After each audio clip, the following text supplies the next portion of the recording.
Good morning, children. Children, we are going to start a new chapter today, that is the forest. It is chapter number 15 of your textbook and it is included in your second term syllabus too. So, the green lungs of nature that purify the atmosphere, forests are our lifeline. It is through them that nature shines. These sentences are given in favor of forest. So the forests are known as the green lungs. They are known as the green lungs of nature. Why they are known as the green lungs of nature? Because plants absorb carbon dioxide from atmosphere for photosynthesis and release oxygen. So what does it absorb? It absorbs carbon dioxide from the atmosphere for photosynthesis and release oxygen. In this way, it helps to maintain the balance in the oxygen and carbon dioxide level. That is, the level of oxygen and carbon dioxide in atmosphere is maintained with the help of forest. So that's why it is known as the green lungs of nature. So the forests are known as the green lungs of nature because they maintain the balance between oxygen as well as carbon dioxide level.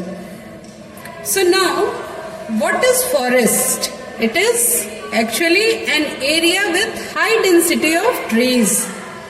The trees which make up the main area of the forest, it creates a special environment. So, many of the animals and plants can exist in forest due to these reasons. Now, human being begins life on earth as forest dwellers. So, what is dweller? What is the meaning of dweller? Dweller, see here in your book it is given that human beings begin life on earth as forest dwellers. Dweller means a person or animal that lives in the place which is mentioned.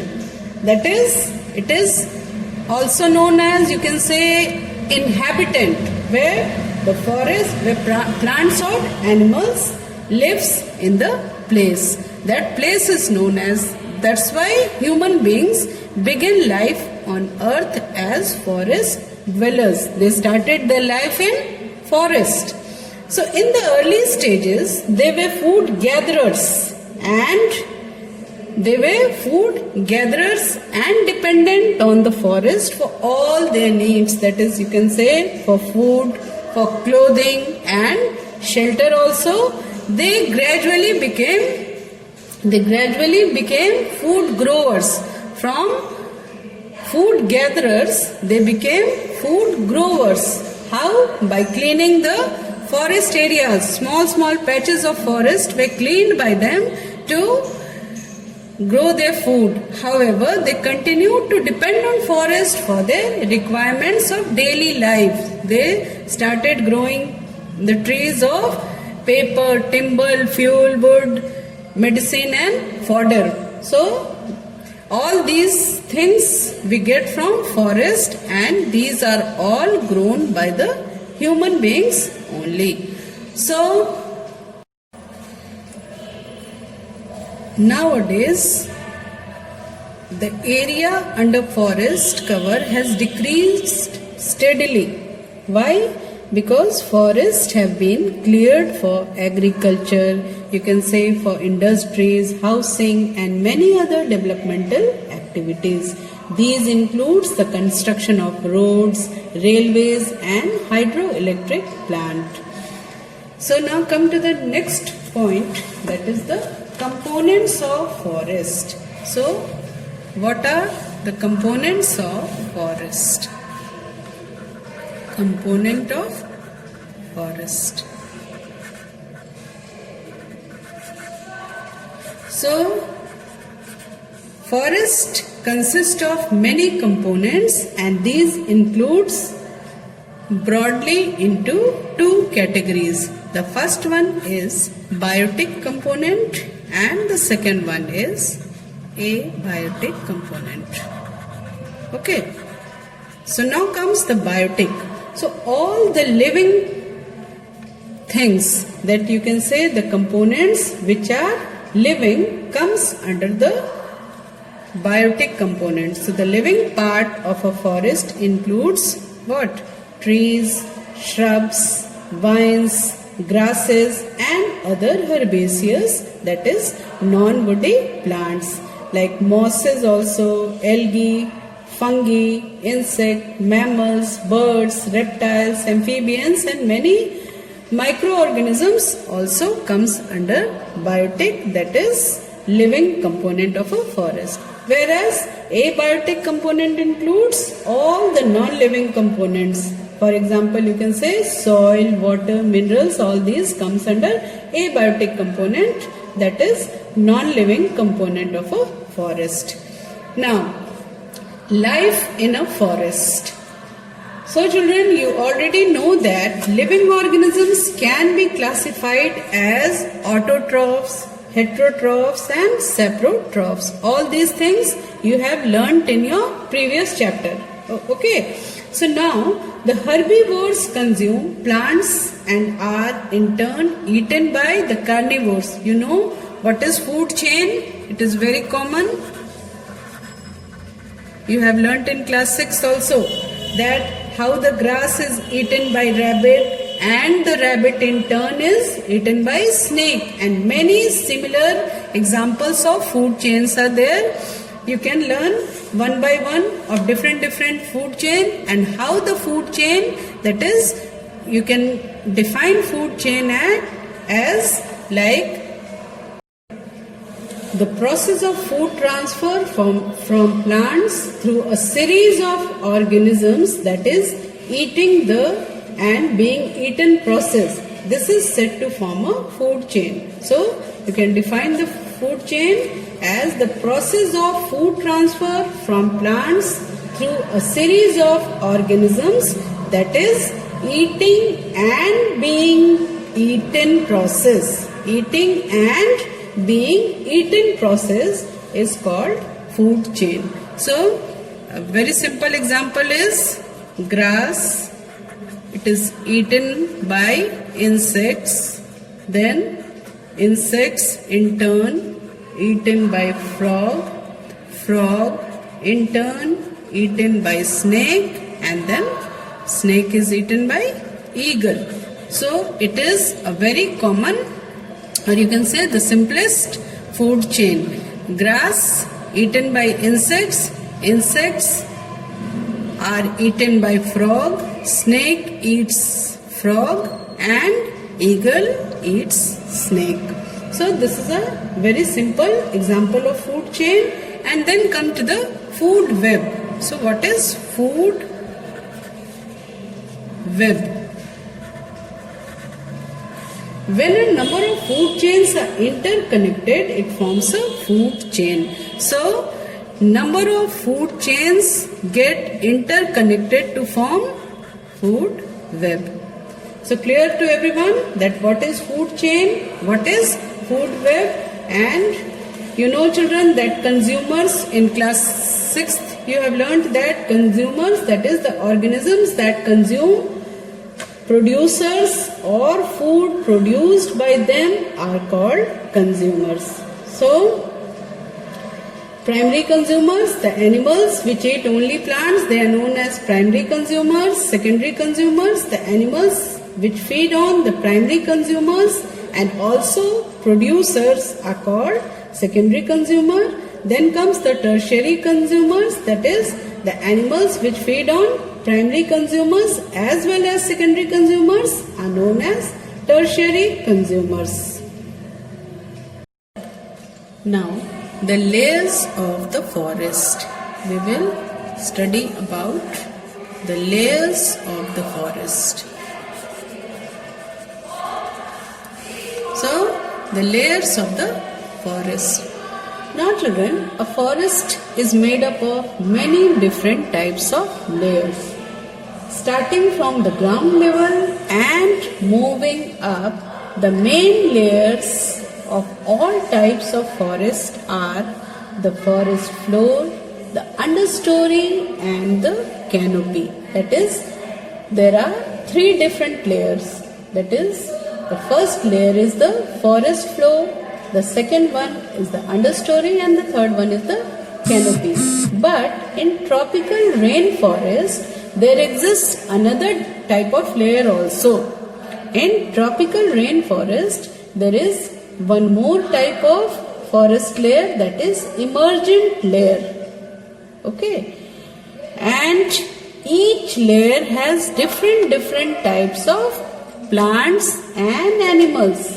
Why there are different types of plants and animals in different types of layer? Because all the different layers of the forest are having different amount of sunlight, moisture and food. So, depending upon these availability, that is availability of sunlight, availability of moisture and food, there are different types of plants as well as animals in different layers of the forest.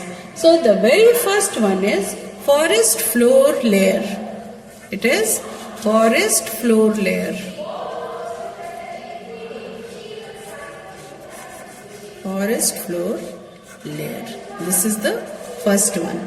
So as its name is forest floor layer, this layer is made up of the decomposing leaves. What is found in the floor, that is decomposing leaves, animal droppings, dead trees and animals, all are lying on the forest floor only. So these forest floor, that is these things comprises under forest floor layer, that is dropping of animals, then you can say decomposing leaves, dead trees, plants, that is and animals also.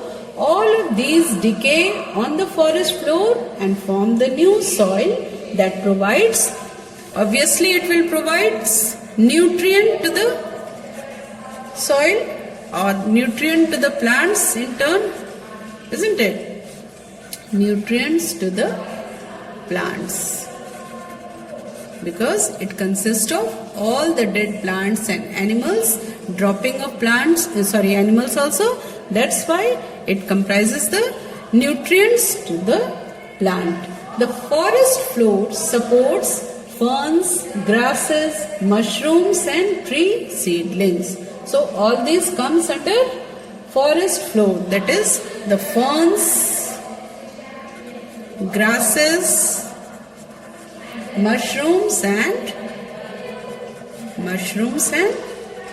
tree seedlings.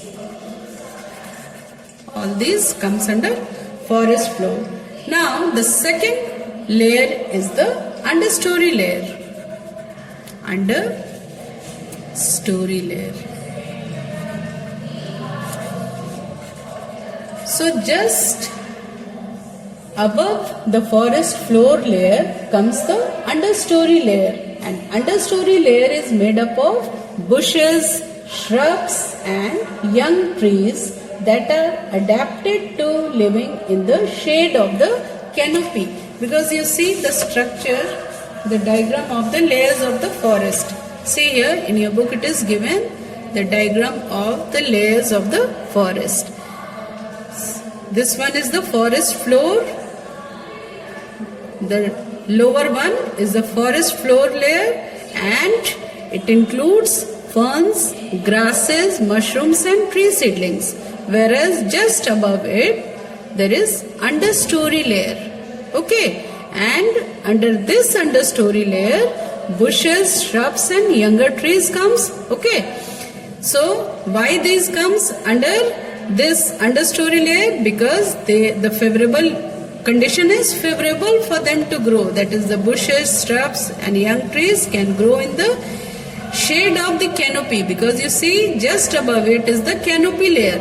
So this is the favorable situation or favorable condition for the bushes, for the shrubs and younger trees to develop under the canopy layer. That is the shade of, in the shade of canopy. Now, what is canopy layer? The canopy is formed by the mass of intertwined branches. See here, the canopy is formed by the mass of the intertwined branches. Now, what is intertwined? You can say intertwist also. Okay, intertwist also. If two or more than things intertwist, they become very closely connected, and it is very difficult for them to get separated. So the branches intertwist in such a way so that it is difficult to separate them. Okay, they are very much closely connected with each other. So this type of condition is known as intertwined branches. That is, the branches are very much connected with each other, with the trees of different branches, and it is intertwisted in such a way, that connected in such a way with each other, that it is difficult for them to get separated. That's why they are known as intertwined branches, twigs and leaf of the tall mature tree. And all these, the taller and mature trees, are connected with each other. Now the crowns of the dominant trees receive most of the sunlight. It is obvious that the crown portion, what is crown portion? The upper portion, it is known as the crown of the trees. So the branchy part of a tall tree, which is just above the stem, it is known as the crown of the tree. Okay, so the branchy part of the tall tree, which is above the stem, it comes under the crown of the tree. So the crown of the dominant trees receive most of the sunlight. Okay, and this is as it receives the maximum amount of sunlight, so it is obvious that it will be the most productive part of the trees, where maximum food is produced, because maximum amount of sunlight is getting in this region, that is in the canopy part, which is just above the stem. So maximum amount of sunlight is received by the crown portion, so this portion is able to produce most, or you can say the maximum food. So the canopy forms a protective, or you can say an umbrella over the rest of the forest. That is the understory, the forest floor, all these are lying under the canopy. That is, the canopy is forming a shade over these lower areas.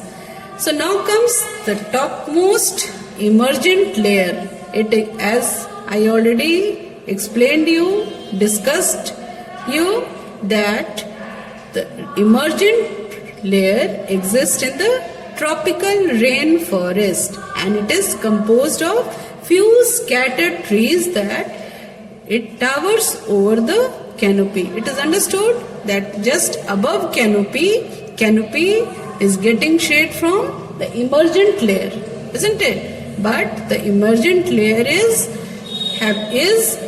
having some few scattered trees only. That is, the number of trees in the emergent layer is very few. It is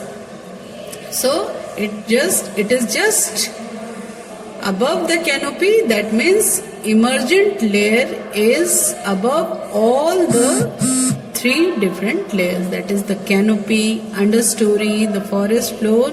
Everybody, that is, all the layer is getting shade from the emergent layer. So now children, in our next class we will learn about the crown of trees, what is the importance of the crown of trees. So that's all for today, and you note down your homework. Your today's homework is to write down the keywords of the chapter. Okay, in page number 231 and 232 keywords are given.